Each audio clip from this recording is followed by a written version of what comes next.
I'm Veronica Marshall at the Capitol. This week on Senate Spotlight, the technology of the future is here. Are we ready for it? Legislators debate how to meet the moment. It's almost like death by regulation. There's so many regulations on there that I don't think these companies would come to Minnesota. The arguments for and against regulating new technology and emerging industries.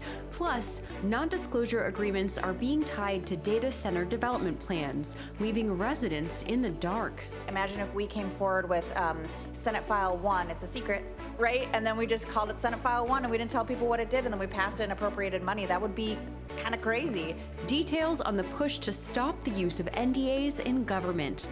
And we have seen online companies that are using Minnesota's sweepstakes law to effectively offer online gambling.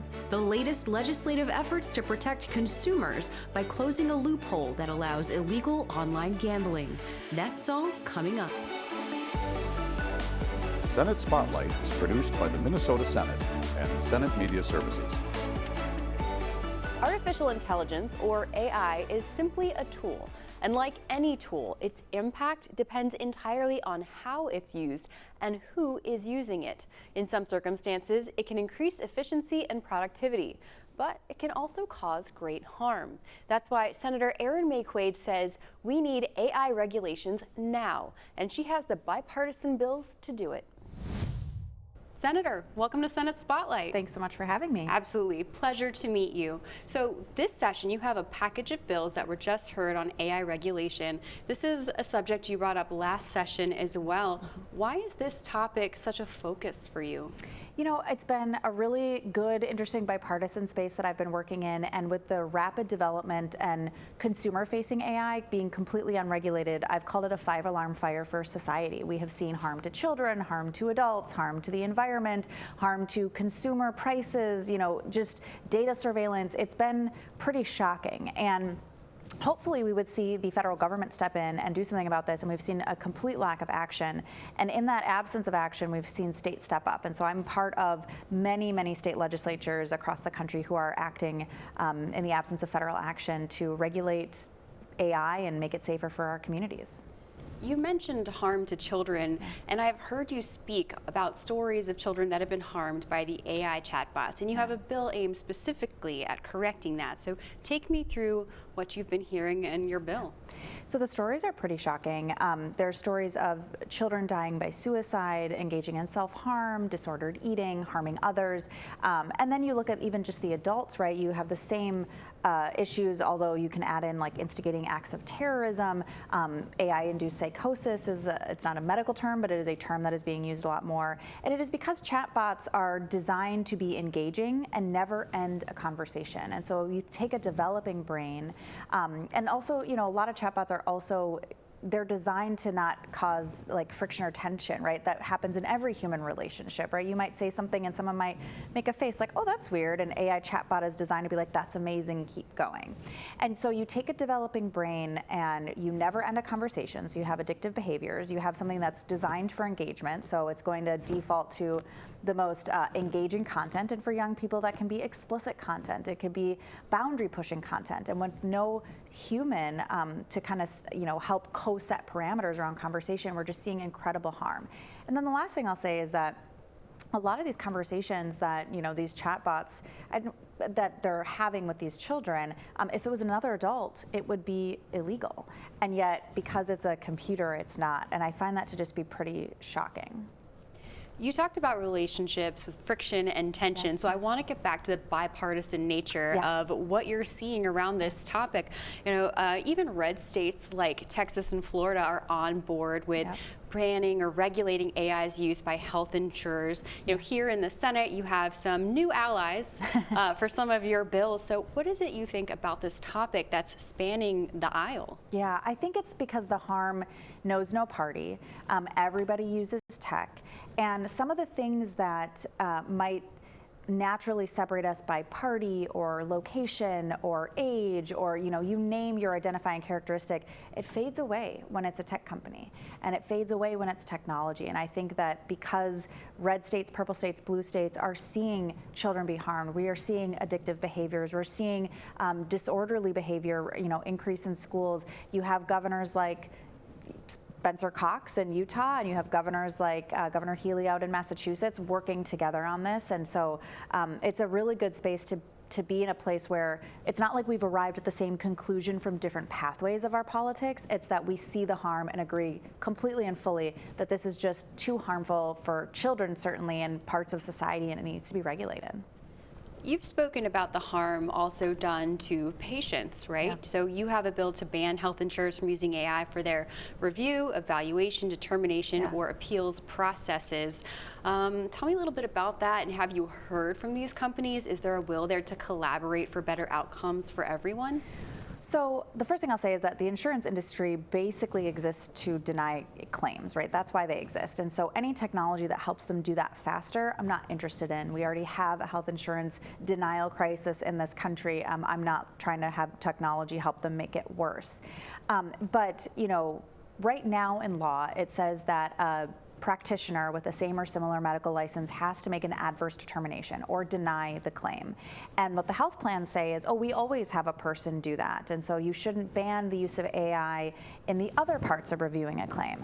But what they use AI for is to automatically sort out claims that they would have approved before. So for example, it costs hundreds of dollars to review a claim. Let's say you had a routine blood test that maybe cost the insurance company $150. It would actually cost them $250 in person time to review that claim. They will just approve it and then go on their merry way. But instead, they have an AI machine that can say, ooh, you put the address on the address 2 line instead of the address 1 line, or you put a space after the last name and it's too long, or this health diagnosis doesn't match what this blood test could be used for, and now it's automatically denied. Even though they might send it to a provider who hits deny at the end, AI has done all the work to get it to that. And what we've seen in reporting and research is that health plans like Cigna and United Health Group have taken batch denials. So you could deny 50,000 people in 1 month. They have spent as little as 1.2 seconds on medical claims and making denials. And so it has been shown that this AI technology, when deployed through health insurance companies, is being used to deny claims at a rapid pace for literally any reason. Then that's not how we want health insurance to work. Keeping with affordability, you have another bill on that topic relating to AI. That's Senate File 3098, which would prohibit the use of artificial intelligence to dynamically set product prices. So tell me about the need for that kind of legislation. So surveillance pricing is actually one of the reasons that we are seeing higher costs. It makes it incredibly difficult to comparison shop, because what companies do is they take all of the data that they have about you, and then they set a personal price. So you and I could order from the same Target, the same gallon of milk, for the same pickup time on the same day, but they would charge me more because they think they can get me to pay 20 cents more than they could get you to pay. And that is what surveillance pricing is. It is an individual price set to basically squeeze every last cent out of American consumers that they possibly can. And so Senate File 3098 would just simply say you can't set individual prices based on all this individual surveillance data that you gobbled up. Do you want to give discounts to loyal customers? By all means, go ahead. Do you want to give discounts to specified groups, veterans, teachers, students? Absolutely, go ahead. But how can you comparison shop between a Target and a Cub Foods if what you're getting charged at Target and Cub Foods is individual only to you and not to the price that the product actually is? And so that is what surveillance pricing is, and that's what my bill seeks to ban. Yeah, and that sounds different from what people think of when they normally hear dynamic pricing, because there are arguments that dynamic pricing can put more products in reach for certain customers because the price is not set, so if the price is lower, they might have more access, right? But this is not that. Correct. This is not that. This is trying to maximize the most money that you can get out of a person. And part of the social contract, right, is that there is a price point for a thing, and there are some prices that you might get at different locations, right? If it's a farther drive or a closer drive, depending on where you're at or the population that lives here, like those things actually impact prices by region, location, population. But this is saying, no, Erin Maye Quade, you have a different price for rice than your next door neighbor does from the same store at the same place at the same time on the same day. Yeah, that's wild. I haven't heard about that. It's terrible. And they've done studies and they used Minnesota as a test case.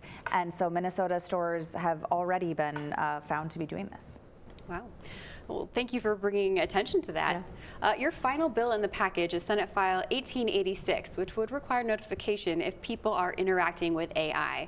Like, tell me, why is that necessary? Because I'll see a little pop-up, on a window, and it says, "Can we help you?" And I'm like, oh, that must definitely be AI, right? Yeah. I think the one that people don't realize is that a lot of the places you're calling to set up appointments are also AI. So this could be really important from the low stakes thing, like I need to return something, or I have a question about my product, to really high stakes, like I need to make an appointment for an urgent cancer treatment.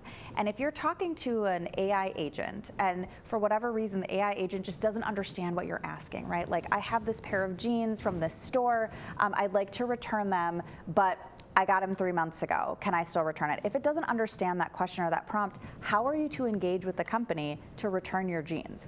But on the more serious side, if you're calling and the AI agent picks up, you're making a cancer treatment appointment, and you're saying, I want to switch my appointment to a clinic that's farther away from where I live, but it's closer to where I work, so can I come to the Blaine location?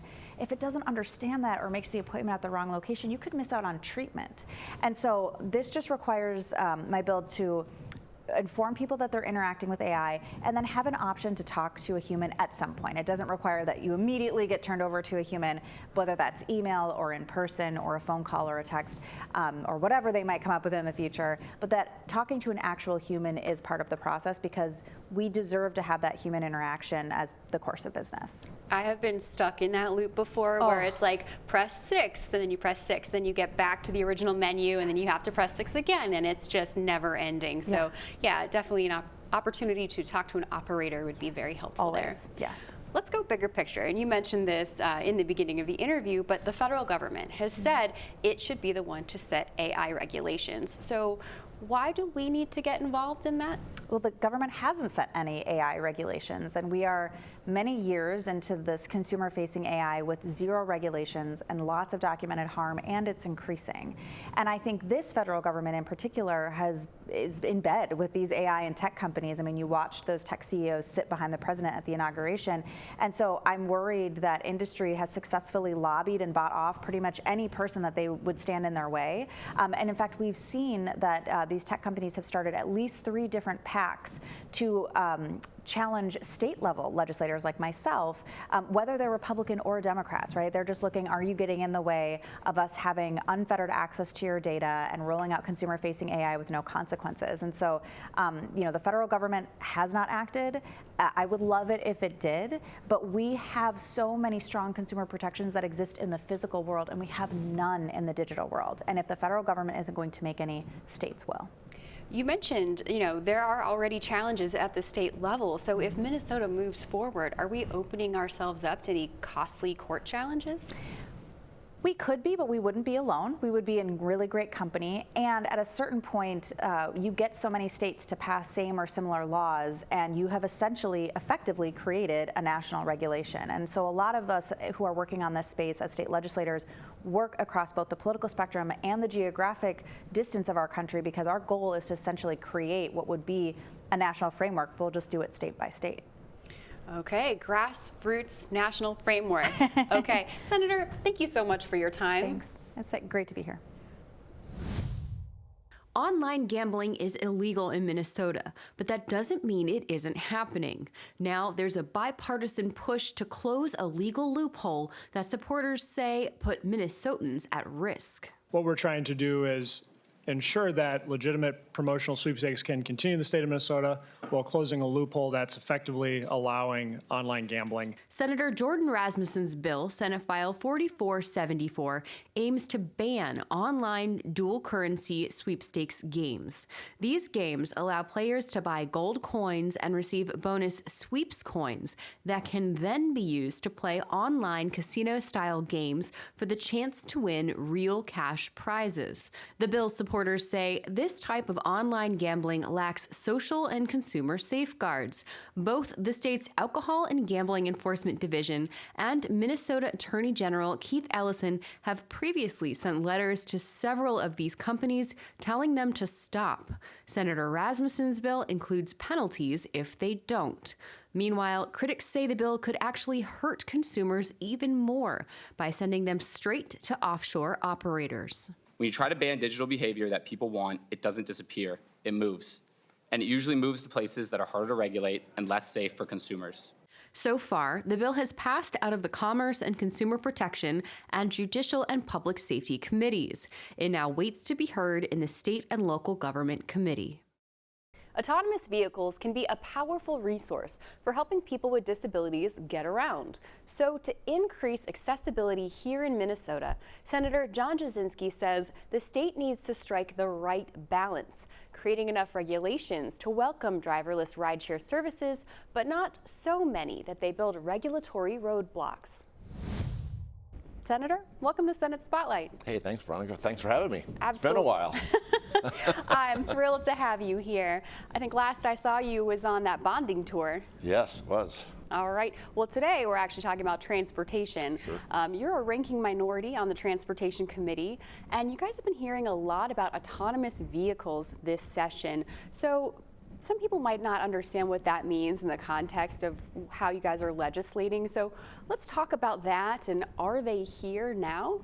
They are here now. They're actually testing and doing some mapping with people in the cars. They're just trying to kind of map out the area of Minneapolis and St. Paul mostly. They have to do some research, so they're kind of testing, but there's no specific law right now that prohibits them, so it's kind of a gray area.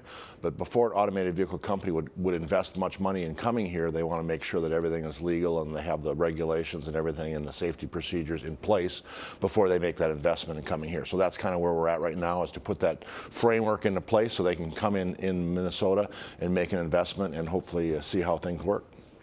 What are some of the potential benefits of bringing that technology here? Like, why do we want it? Oh, because there's lots of people that can't drive right now. I mean, the Epilepsy Foundation came in. Some of their people can't drive, but to have this function and have this this type of technology to come in, hopefully at a low price, so they can afford to do that, give them their independence by having a vehicle available for them to ride around the state, Minneapolis and St. Paul as well. So it allows a lot of people that can't get to work for some reason or not, or don't have a license for some reason, a medical condition or something like that. So it just provides that technology to get them where they need to go. Aside from the accessibility piece, we know that technology can be a bit of a double-edged sword. So what kind of concerns are there about having this here? Well, I think Minnesota, the weather, there's that's some of the things we've heard about is the weather here in Minnesota, very icy and snowy and things like that is one of them. And obviously the companies that want to come here want to be safe, and there's been testing done in many other states. They're fully functioning in other states, so the technology is there. And there are the other states, I think it's New York and Michigan, there's been some winter testing in the elements, and that's going well. So they just want to expand their scope here in Minnesota. They want to get obviously nationwide, so they're coming to Minnesota to see if they can continue on with the technology here.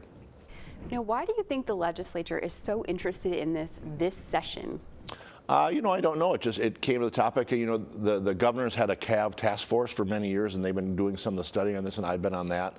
So they're looking at it. Obviously, technology is coming, and we want to make sure that we can continue on technology. It just seems to be the year the bills are here. I think there's 3 or 4 different bills. Now, I'm on a bill with Senator Johnson Stewart. Senator Dibble has his bill. I think there's a McEwen bill here in the Senate, and there's also Erin Maye Quade bill. So there's, I think, 4 bills that I've seen coming, different ones. Again, I think the one that is kind of the standard framework for other states is my bill and Senator Johnson Stewart's. Senator Dibble has another bill, and much more restrictive from what I've heard of any other state in the nation. So it's got a lot of regulations, and I call it, yesterday we were in committee, it's almost like death by regulation. There's so many regulations on there that I don't think these companies would come to Minnesota. So that's what I've been working to do, is trying to reduce some of these regulations so that these companies do want to come to Minnesota. Well, then tell me more about your bill. That's Senate File 4010, and it kind of talks about public safety in relation to autonomous vehicles. Well, we're trying to run, again, the governor's had a connected automated vehicle task force for years, so they've been studying this already, looking at things like that. So that my bill would go through MnDOT. There's already existing framework for that, for the regulation. I think Senator Dibble's bill goes through DPS, which puts many more regulations on there. Again, they have another group to look at it, and there's many people on that. But really, it's already existed for years through the MnDOT side of it and looking at that. So I believe that's the easier track to go through. Again, we've been working on it for years already. So to put a whole new different board into place with Senator Dibble's bill, just to me, it seems, again, it's death by regulation here. So. What kind of regulations would you be in favor of? Because I heard in committee that this is emerging technology, so maybe it's best to kind of rein it in before it gets a hold, and we have to walk back some of that. Sure, and in Minneapolis and St. Paul, there are obviously some issues, if there's a concert going on downtown or a football game at US Bank Stadium.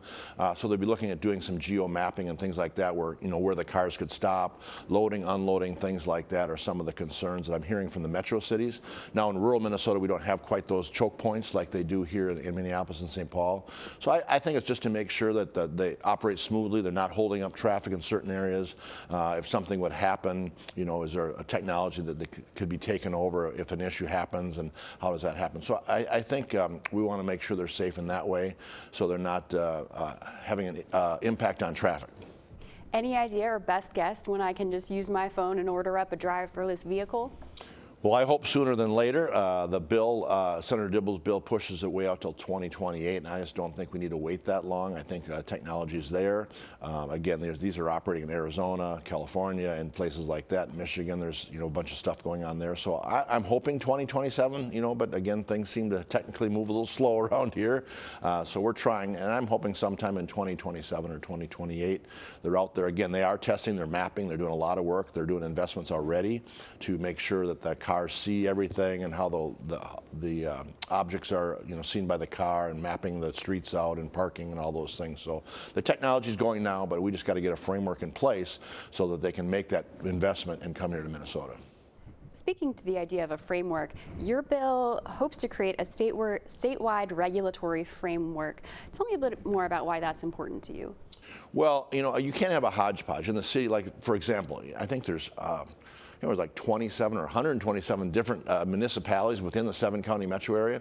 And if you have one that opts out, and then what's one of the amendments I did yesterday is that a city cannot opt out. It's got to be able to be operating in that city. Because, for example, if you want to get here to Minnetonka and there's 4 cities in between that don't allow it, it's just not going to be working. So you have to have a statewide program that it's going to allow anywhere. So if you get in a car and you want to go to a certain area, you know that you don't have a barrier of getting to that area. So I think just the statewide is the important thing to me, and important to the automated vehicle industry, that they just have to be able to get around and not be, a hodgepodge of different cities having different regulations, different fees. So again, we think a statewide is better to make that happen more easily.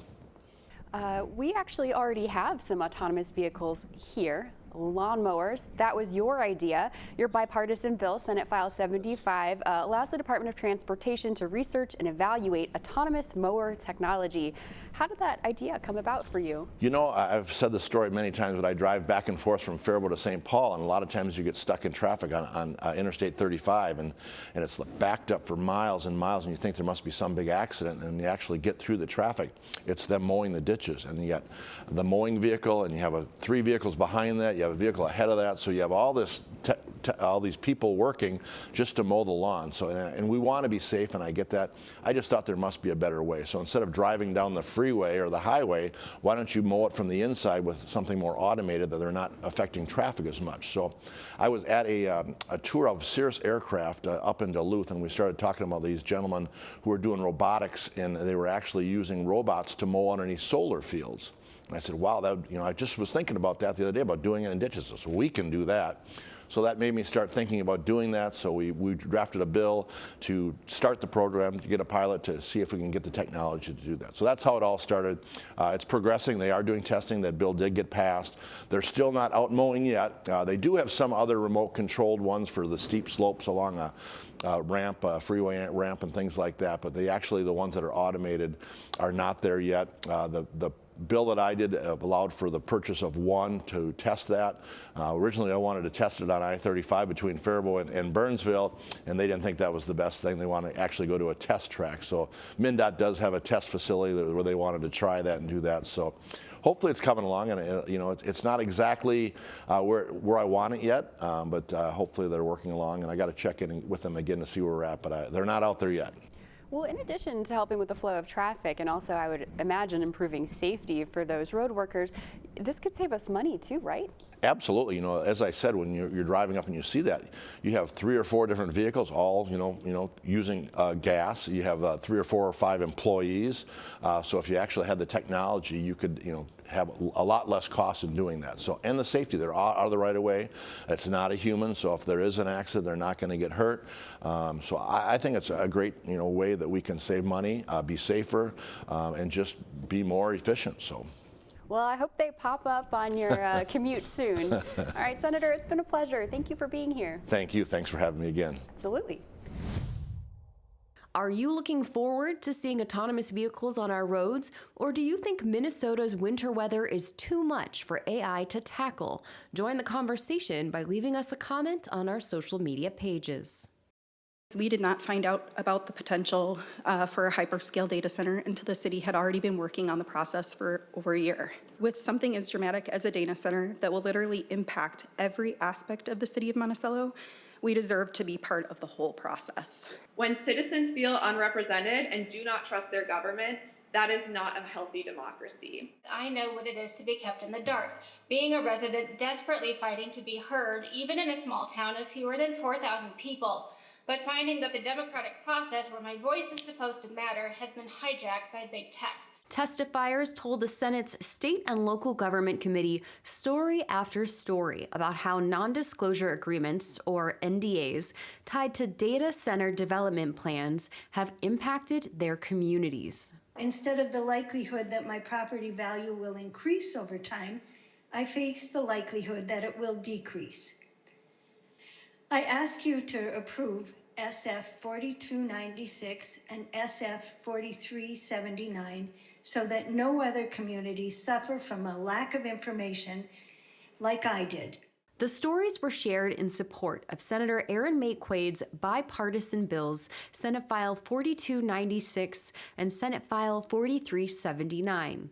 Senate File 4296 requires municipalities to hold public hearings and make certain disclosures before approving data center projects, and Senate File 4379 bans them from signing NDAs that would stop them from sharing information with the public, with some exceptions. This proposed project, the size, the purpose, the user, the number of buildings, the landscaping, what it would look like, was a secret. And the public hearing to approve this master development plan of secret, extensive acreage time and money lasted for exactly 6 minutes. This proposed project was given a code name, Project Bigfoot. It was only after the project was approved by Rosemount City Council and announced to the public that Project Bigfoot was revealed to be a 715,000 square foot, $800 million data center for Meta. Residents of Rosemount did not have the opportunity to go in front of their city council and say, please don't do this, or please do this, or why are you doing this, or who is the company? This bill is not about how we feel about data centers. It's about government transparency. Minnesotans have a right to know what their elected officials are doing, and this is a problem we need to fix this year. We cannot let code names, aliases, and NDAs become the norm in Minnesota. We must have public transparency and public input. If things are happening in the community that are outside of the will of the people, it's not the state's job to fix their election problem. Local government are creatures of the state government. That's how our government is designed here. We give them the duties, responsibilities, limitations, and boundaries in which to operate, and that's our job. Both bills have passed out of committee and are waiting to be debated on the Senate floor.